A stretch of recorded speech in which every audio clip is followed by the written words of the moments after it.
It's counting down. Not yet. So,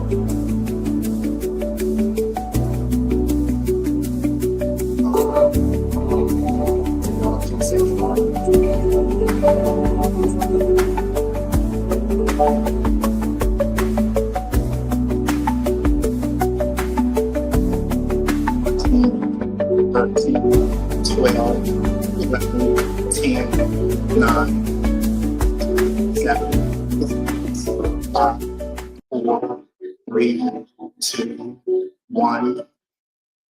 Good evening and welcome to Pretty Petty Politics. I am joined by former Houston Mayor, and so if I call him Mayor, you know why, Mayor Anise Parker, who is a candidate for Harris County County Judge. Welcome to the platform. Thank you. I'm really happy to be here. You're happy to be here. I'm happy to have This you. is a cool studio space. Yes, it is. Yes, it is. Well, I'm happy to have you here.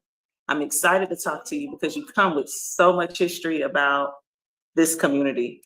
So the first question, and I know you know it because you watched the show, tell us about either your first time voting or a memorable time voting.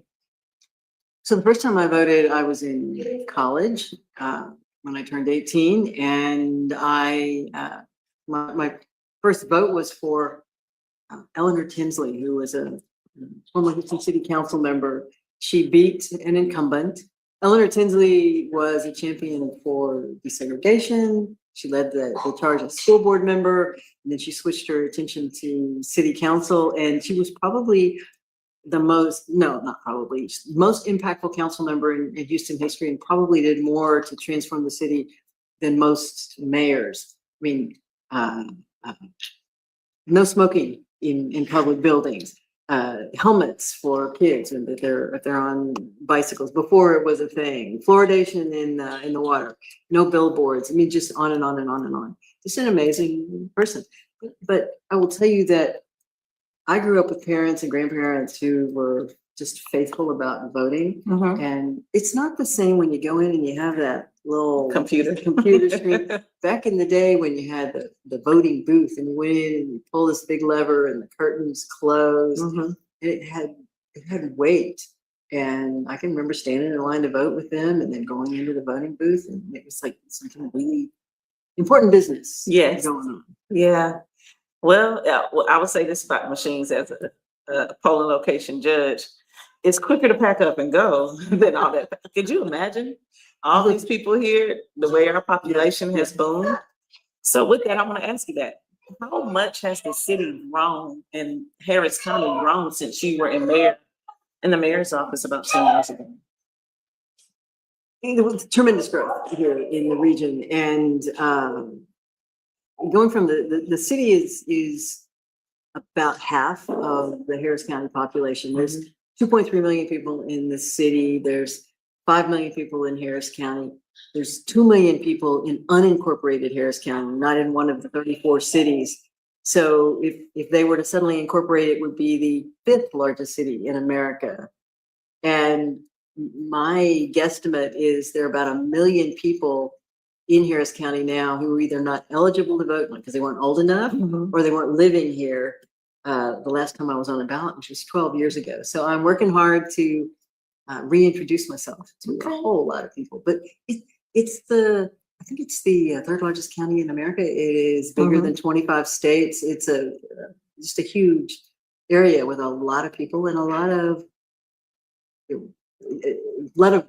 diversity, but meaning like geographic and demographic and cultural, and then needs too. Oh yeah, lots of needs. And let's start with one of those needs.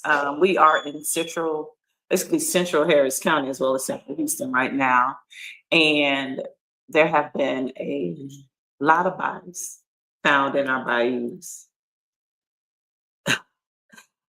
I didn't even plan to ask this question, but because of this growth, how do you think the expansion of our population has impacted the uptick in bodies in the bayou? And I'll just call it an uptick because I know it's not something foreign that happened because we are surrounded by 2,500 miles of bayous. And it's a defining feature of this region. I mean, the bayou is just a little slow moving river. And we have a lot of rivers that run through Houston. And we've always had drownings and suicides. But so this is not, I think we may be experiencing a sort of a statistical anomaly, Mhm. but the problem is that you can't just say that's what it is. This should be used as an opportunity to say, these are live bodies of water. They may not look like much, they may not look dangerous, but people drown regularly. Cars go off of overpasses and into the water again. People jump in to drown. And instead of saying, well, we don't have a serial killer or it's homeless people, how about using it as an opportunity to really talk about water safety, about our relationship with the bio, and encourage people to do a better job of living in relationship to the bios. And on top of that, there's sort of a sideways answer that, it's great when the mayor says, oh, there's no serial killer. And I don't know that there is a serial killer, but is there something else going on? Right. And if you don't have big public conversations and talk about these issues, we'll never know. And I just think it's a wasted opportunity and, just a failure of leadership to say, we ought to address this. Let's talk about, and as soon as the results come back for when the medical examiners and look at the bodies, that publish that information quickly. And then, if you see any kind of patterns, let's address it. Yeah, let's address it. I know it's suggested by many people that we need cameras up, and I'm like, it's 2,500 miles. Y'all don't understand. Like, we don't have enough cameras. We can't put enough cameras up to stop illegal dumping. Right, and trash, Trash. Yeah. No, there's no effective way to do it. And a lot of our bios, because they are channelized, the Buffalo bio is the only one that, the main one, the biggest one that is not channelized. It's still a natural bank. Mm-hmm. But when you channelize them, it doesn't look like much. It's a cement ditch down there in the bottom of this little kind of valley there. But the water flows really rapidly, and if you fall in, there's no place to nothing to catch onto, nothing to bring yourself out of it. If you fall into Buffalo bio, it's a different situation because there's snags and tree branches, and you can get hung up. So it's kind of the opposite. Might be a tire problem. Yeah, but it's the opposite problem. And people don't realize that, in that water, it doesn't look, but it does, it's confined and it moves fast and it's slick as snot on the inside of those. The concrete part. Yeah. Well, thank you for addressing that. I know that's a big concern, and going to county commissioner's court and leading county commissioner's court, I'm sure that will be an issue if elected that you'll have to address in some ways, because it's not just a Houston issue, because yes, the bodies are found in Houston because the bodies flow into Buffalo Bayou to take it out into the bay, into the Gulf, right? It goes out. Let's call it what it is, the Gulf of Mexico. It is. I mean, I grew up on the Gulf of Mexico in Florida, so it's gonna be the Gulf of Mexico. But as it flows out of Galveston Bay into the Gulf, it's going through downtown Houston by UHD and all of that, but it can come from anywhere. I hate to say this, there's trash booms and so forth. So some of this is the bodies come up, there are barriers in the water and then that's kind of why they get found in Houston. Otherwise they would end up perhaps in the Gulf. But there's a bigger issue than that, and that is that the bios themselves are under the control of Harris County. They are not under the control of Houston. So it's, the responsibility of Harris County and Harris County flood control is to capture the water as it comes from the surrounding counties into our biosystem here, and then manage it as it flows through Harris County, and then, not work really hard not to dump floodwaters around us for these waterways that go back out into other counties again. So yeah, it is Harris County's job. Yeah. So sticking with water. About 9 years ago now, we experienced Hurricane Harvey. August will make 9 years since that tragic event. And we still have not corrected our issues around flooding. Thankfully, 2025, it's thankfully and also like, oh, we needed some, but we didn't experience a lot of water.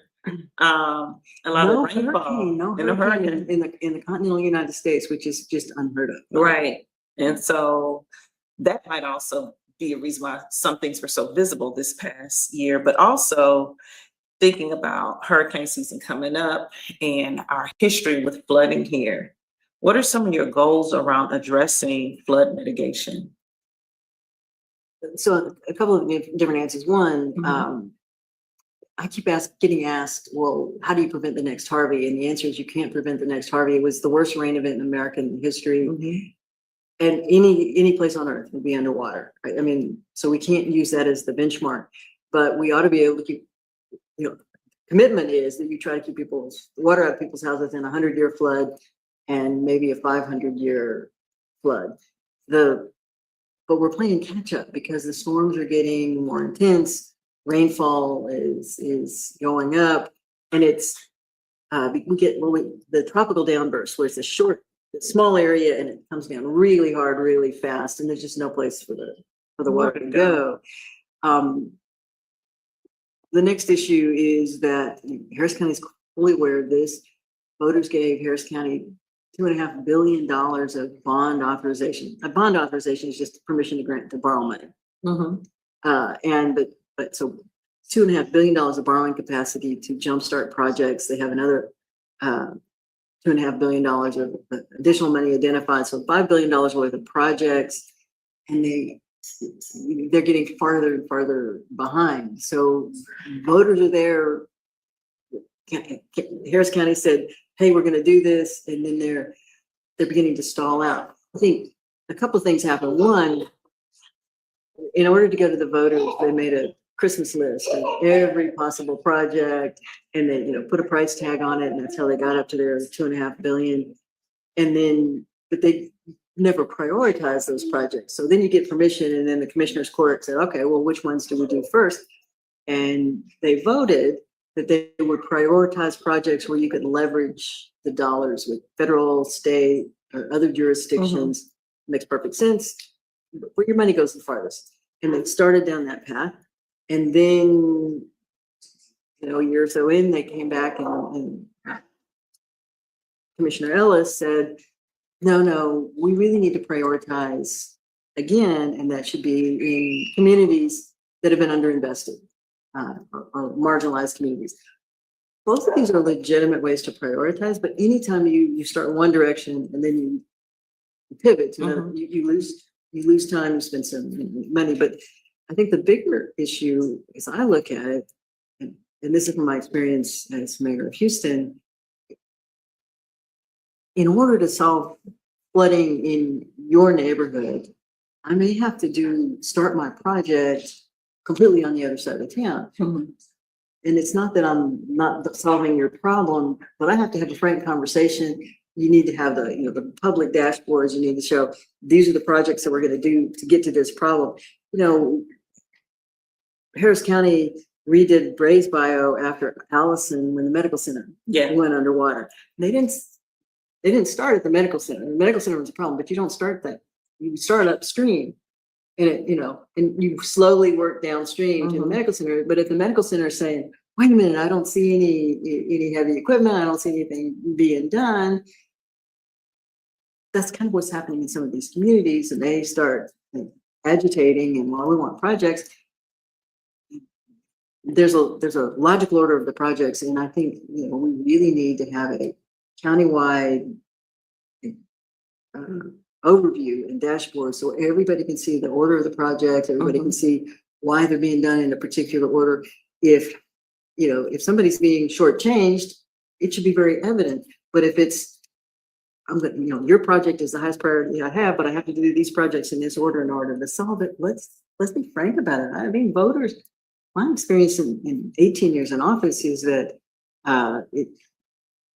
there are a lot of things that voters aren't reasonable about, but wanting to solve these kinds of big problems and flooding, they absolutely are. The only ones when I say they're not reasonable NIMBYs are everywhere. It's like, I don't want that low income housing in my neighborhood. I don't want, but flood projects, absolutely. They just want to know. And then when you give them a deadline, they want you to keep it.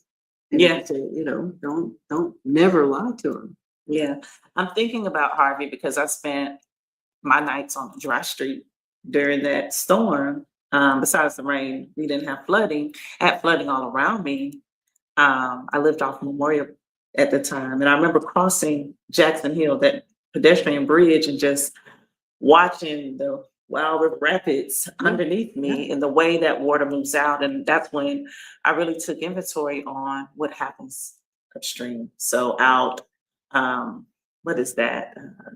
The reservoir The that Barker and Barker's like, Addicts. yeah, Barker Addicts, and I really understood, I grew to understand how things work. But it's bigger than that because the water that falls in Austin, Mhm. in Central Texas, Impacts us. all comes through us. Yeah, And the kicker is that it comes through us. We're having rain falling on us too. And then we're subject to tidal influence. So the water's rushing, Right rushing, here. rushing, and then the tide comes in and just and it stops stops. for us. Yes. Yeah. And that's why, everyone was focused on that, but I would stay up at night using a Zello app, helping rescue people in Northeast Houston, Northeast Harris County, along the Beltway, where they had water in their homes, and talking them through it and how Telling them to, where to go. where to go, how to get out of their houses, just Wow. talking and keeping them calm. One day I'm gonna have Tiffany on. Tiffany's one of the people I helped rescue, she and her family, only to find out we had the same employer. Crazy. But I don't think people really understand the scope of that, how that water enters your home and how people are impacted, and they say, oh, they should have gone here, they should have gone, there's no way to Well, measure that. Harvey, I guess we just can't talk Harvey because it's just not.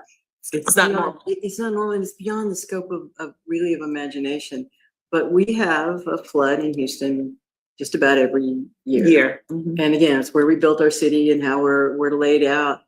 And it's the other thing that people don't realize from out of town is that the street grid is part of the flood management system. Why is there water in my street? I can't drive down my street floods every time. That street floods because we don't want your house to flood. That's actually not a flaw. It's the built-in design of streets in Houston. They're designed to fill up curb to curb because there's no place else for the water to go. So if we could just convince people that as soon as you see that water start to go, just pull over, Get in somewhere safe, yeah, drive. put your phone out, play a game on your phone or something. Don't try to drive through it. Don't try to drive. The challenge in Harris County right now is that we don't have active current flood maps, and we continue to allow construction in areas that we all know. As soon as those flood maps come out, those people are going to be certainly in the 500-year floodplain. Yeah. I think they're doing a pretty good job of keeping people out the 100-year floodplain, but the 500-year, no, there's a lot. And the front page of the paper today, the Houston Association of Realtors, their website, they've decided not to show flood risk because they didn't want to discourage people from buying homes. Well, okay.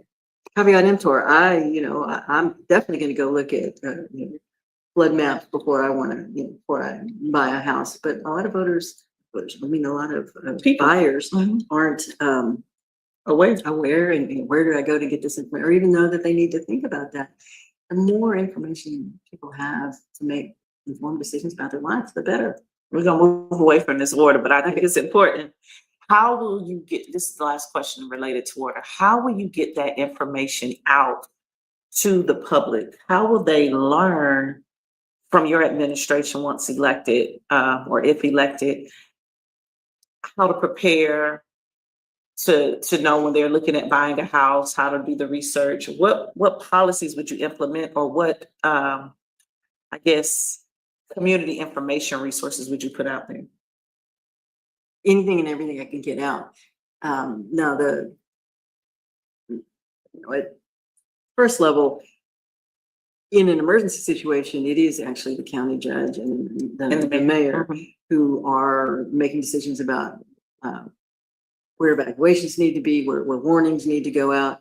because we have access to a lot of technical data. These bios have very sophisticated flood gauges. There's banks of screens showing minute by minute what's happening. So we can do some good in the moment, preemptive stuff, but also in the moment information. But a lot of what we're talking about is more general. These are the issues. These are the kinds of things you need to be thinking about in an emergency. The things that the government needs to do, and the things that citizens need to do, and citizens have to take some of the responsibility for this. In an emergency, if it's hurricane season, there's a hurricane in the Gulf. Charge your phone, put gas in the car, do all the things you need to do, because that phone that you have in front of you have one in front. I have mine sitting over here. Yeah. That's your lifeline. Mhm. That's your source of information. You saw it all be transistor radio. Yeah. Literally a radio on my phone. Yeah. In order to have that. So you have to be able to, if I say, okay, this stream is about to go out of its banks, these streets are about to go underwater.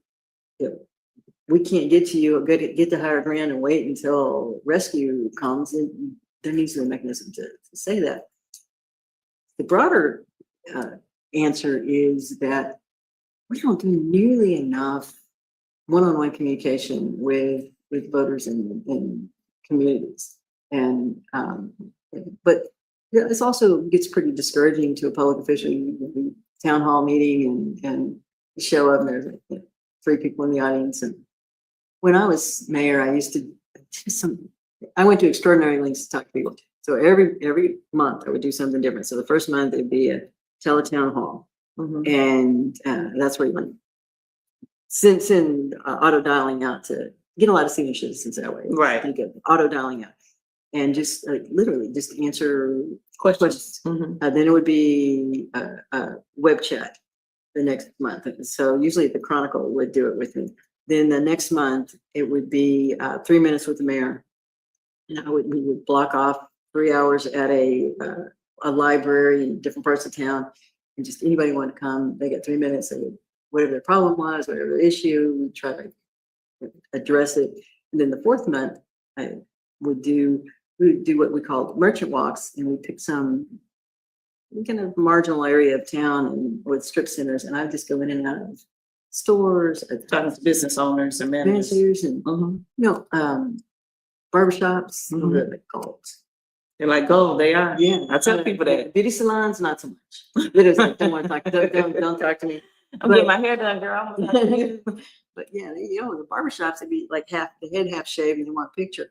But but talking to the sales clerks, talking to the people in the shopping, like, is there an issue of crime? Of any flooding, or is there any dumping? And I did it faithfully. And if I had touched 5% of the people in Houston, Yeah. I would be amazed. And so it's very hard. So we are the biggest platform, and I just love bloggers are more prevalent now than they were then. But I use the bloggers, the mainstream media, as many avenues as possible. But you have to work all of them. You have to be consistent, and you have to. It has to be real data. It's like can't be. People don't want a dog and pony show. They want information, and they want you to answer questions. Yeah.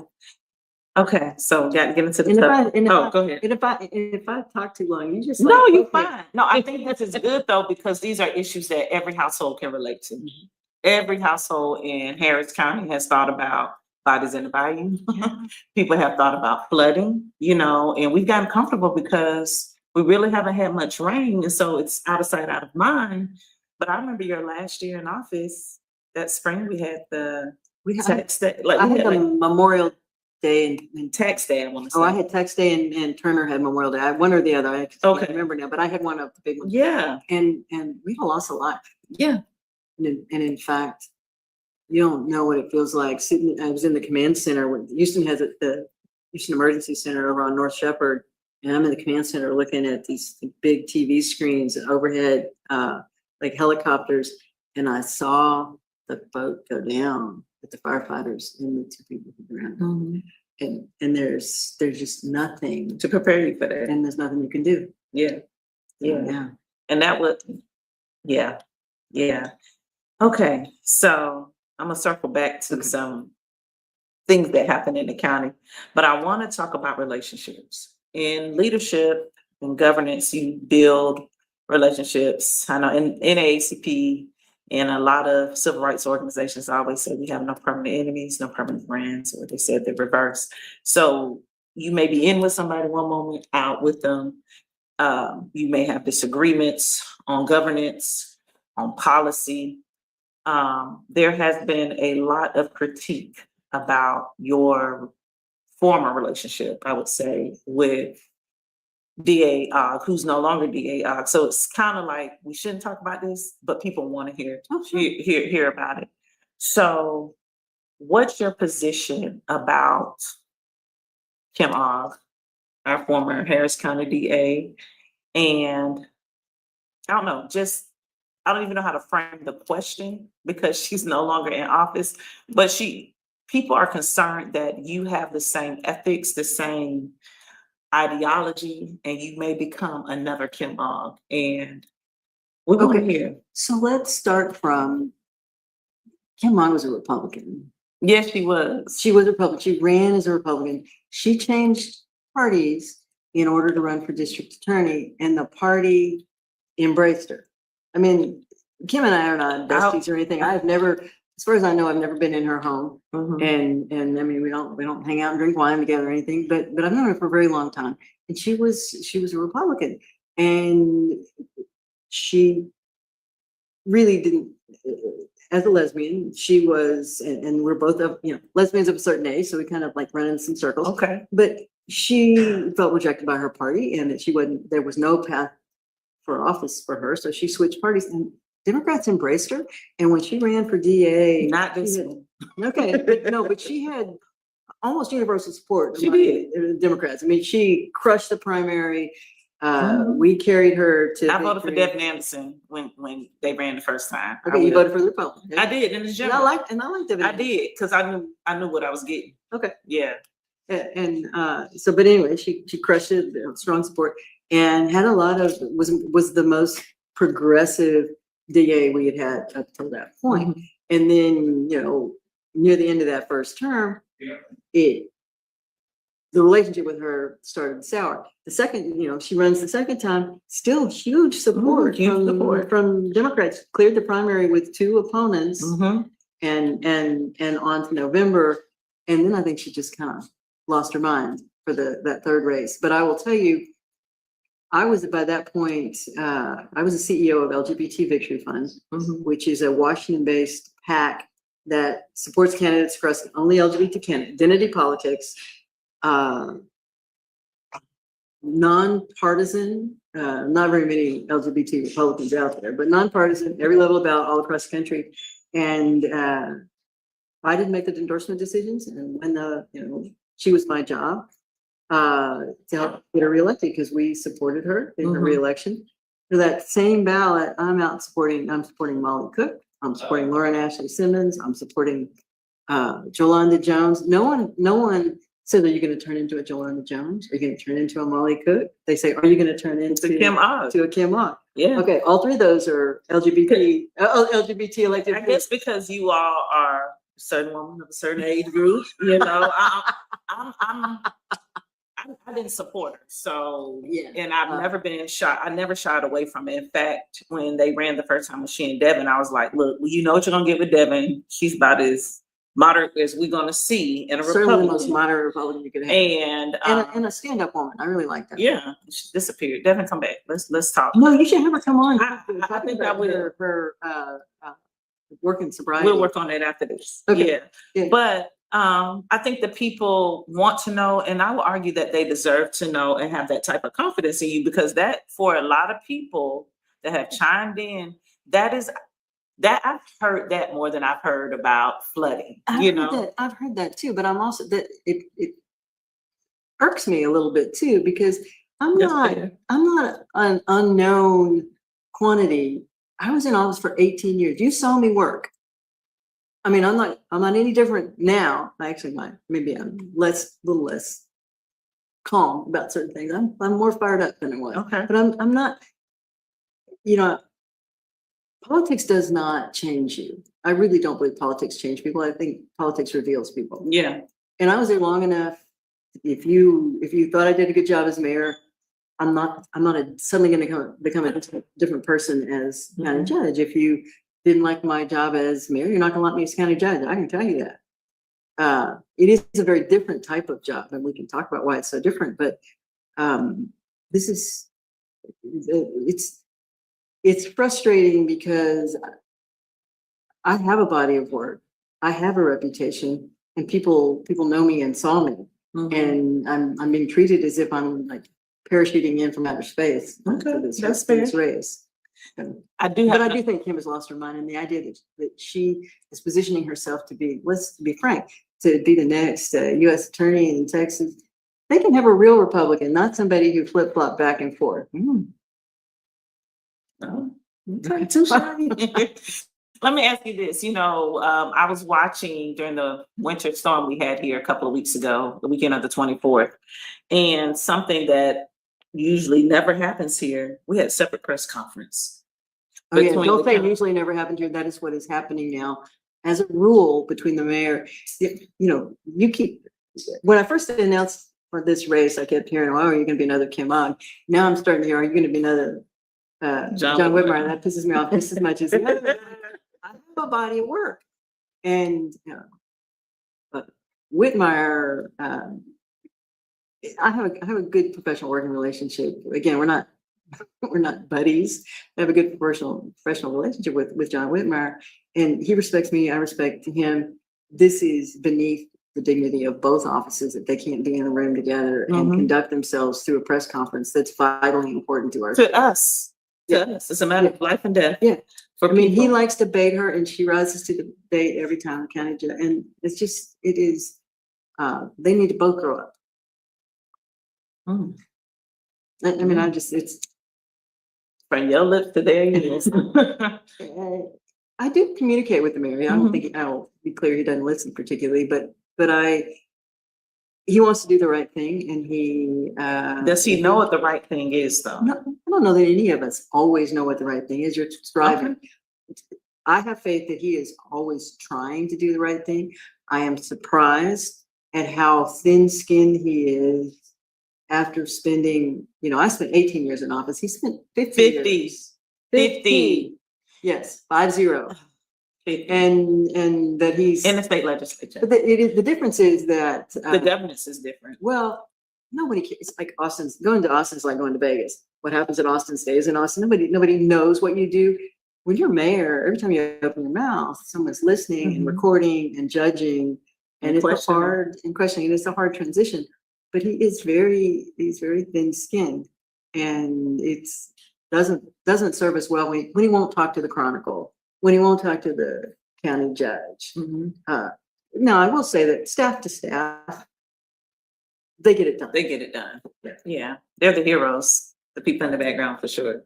The former county judge, Ed Emmett, and I co-teach a class At Rice. at Rice. Yeah. We just did our second time, and it's about public service. And the premise is that elected officials are very important, but public service really happens in the bureaucracy, in the people who work in government, and in the nonprofit agencies that take government funding and or do the things that government no longer wants to do. The Baker Ripleys of the world. Yeah, absolutely. So before we close out, I do want to talk about an issue here, environmental justice and just the environment here in Harris County. We have refineries, particularly down in Southeast Texas, Southeast Texas, but Southeast Harris County, along 225 and what's the loop down there that takes you to the port? I can't think of the number right now, 4 something. I drive it every day, but can't think of it. But nevertheless, during this current administration, there have been several incidents down there that have caused shutdowns of communities. So Deer Park, Pasadena, Galena Park, all those communities over there, how they get impacted. How will you communicate out and assure those communities that their concerns are being heard? I'm kind of adjacent to there because I work out there, and I've seen the impact of having a fire down there and what that means, and watching those plumes just cover even all the way into downtown. I don't even have the words for it, but how do you engage people and work with that industry to keep us safe here in Harris County? So it's first of all, it's multi-layered. And again, as someone who I was born here, both my parents were, grew up as Harris County grew up and changed. And as mayor, the Valero refinery was the only refinery in the corporate limits of Houston. All those refineries, a lot of them are in Harris County, but not in Houston. In Houston. And one of the challenges we had back then with not a fire or an emergency, an explosion or a flare up, it was the day in and day out emissions The releases. they were doing, the releases, and the state absolutely refused to monitor it. And starting with actually my predecessor, Bill White, and I continued it. We just went in out and purchased the monitoring equipment ourselves. We couldn't depend on the state, so we could at least build a record of violation and go around the state to sue them if we had to. And so, we're about to have we're in a race for the Harris County attorney right now. It's an open seat. I'm running for county judge. I think it's an important position, but that probably for the daily lives of people, Harris County attorney is more important in a lot of ways. I have one of those candidates on today. I have another one next week. Yeah. Okay. Well, then, their decision to go after the polluters and to push the state of Texas and to push the federal EPA on addressing these things is going to be critical.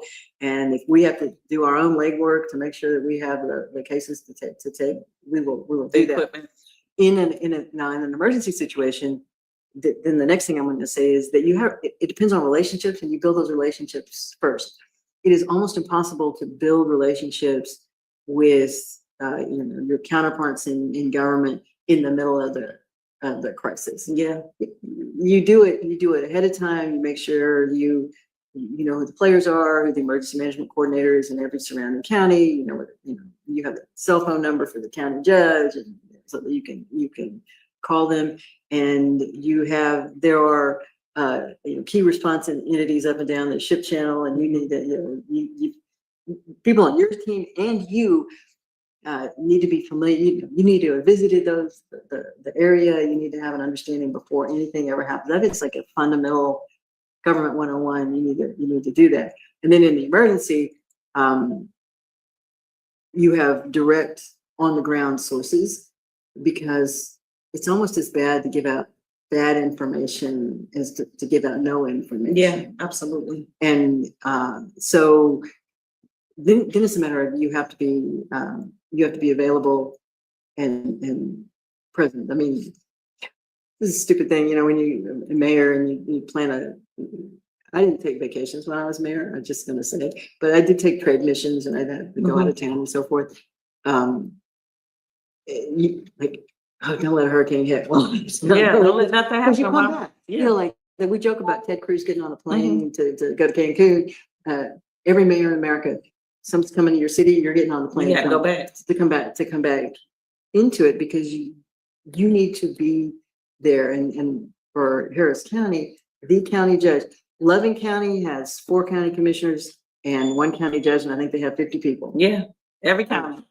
Harris County has 5 million people, 1 county judge, 4 commissioners, and the county judge in every county is the ultimate authority. And the county judge has to be there to say, okay, we're going to evacuate this neighborhood. We're going to shut down this freeway. We're going to have these people shelter in place. And they're the one to make the call. And so you have to be accessible and available. We saw in Kerr County over the summer what happened. Yeah. When the county judge literally went asleep on the job, and no one. The other lesson from Kerr County is that again, when I said earlier, the citizens have a responsibility to kind of like you gotta watch out for yourself. The government can't always be there. This is one of those situations where a very, very small investment in flood warning sirens could have saved Those kids' lives, the future. and because every one of those camps they did drills, they but they were so interested in building up their cash reserve, they didn't want to invest in flood sirens. So we always also have to be thinking about what is a smart investment, what is an appropriate thing we're doing to keep everybody safe in the long run. It's great to have, you've got to have, from an individual standpoint to a government standpoint, you need money, and you need money in the bank, you need the emergency fund, you need a savings account. But the accumulation of money over the safety of people in your community is ultimate. It's a horrible. Looking back at it, the decisions they made and how do they live with themselves? I don't know. It's hard enough because that bad things are going to happen, even in the best circumstances. I hope I answered your question. I laid it out so that you could. It's preparation, it's knowledge, it's being familiar in advance, it's making sure you're investing in the people and the equipment that both can protect and respond in the emergency, and then it's just being in the moment and being present and executing when it happens. Absolutely. And then doing the follow-up.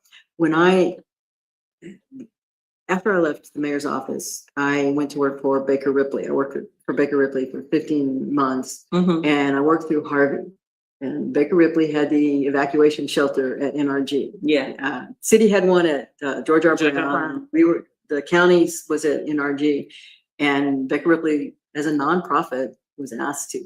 We didn't do this kind of thing.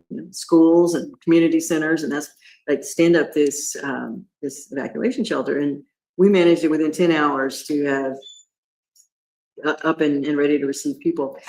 And I saw some of the most amazing acts of grace, people rescuing neighbors and bringing them in, but also people were abandoning disabled family members on the doorstep. I had a woman who came in who could not speak, and we had to communicate by writing. My elderly people with dementia dropped off at the door with no ID and it just, we as a community need to know we are going to have hurricanes, we are going to have floods, we are going to have to be prepared for this, and we need to do better individually to prepare, but also as a community to keep the vulnerable safe. So this is the last question, and we're gonna close out with how people can find you. And so I need you to make this one quick. This happened 2 weeks ago with the winter storm, where it's freezing cold. First of all, it was cold. That Saturday I went to vote. We went to vote at Acres Home, and there was so many unhoused people laying and standing around that multipurpose center because it didn't open until 5 p.m. And that was true. That was a city of Houston thing. But at least they opened them, because I'm not going to defend that decision. But the previous policy was that they did not open a warming center until it hit freezing. And I know a lot of us talked to the mayor and said, yes, that's a nice standard on a thermometer, but that's not when people start to suffer. Right. And you have to do it early enough that people can get in place, and don't wait until the temperature drops down to that point. And they now have been opening them at an earlier temperature or a higher temperature, but I didn't realize they had a timeline till 5 p.m. So the question is, would you utilize, as county judge, some other properties to require transportation, of course, but like say, because the county runs the stadium, doesn't Harris County manage like NRG? Yes, it is a county facility. entirely the county. The city has no Mhm. control over. Would you be open to opening that in those emergency situations like freezing weather? That doesn't happen Probably- all the time. Probably not, just Okay. because that's not the most efficient way to do it. Okay. It's better to open libraries and Mm. community centers and things, Okay. rather than trucking people down to that. Okay. And those facilities are so heavily scheduled Mhm. that It's hard to call, right? I mean, well, yeah, it's not even hard to call. I mean, like literally, there may be no opportunity Right. to make use of it. So, but it's just not the most efficient way to do it. But yes, and in fact, one of the most Metro has in the past been extremely helpful in like parking buses Mhm. as Warming stations. warming stations in So you do have some type of idea of how you Oh, yeah, will you provide that in the yeah, working with throughout the like working with communities. Metro, like a warming station, but then also you can, pick people up, you can, stabilize them if there's someplace open in the vicinity. But we have in the past just parked buses and, kept them running all night. Yeah. Because they warm, they Keep sleep in warm. so yes. Bureaucrats tend to say, well, I can't do it until a certain time, or I Yeah. can't do it until we hit a certain temperature, but yes.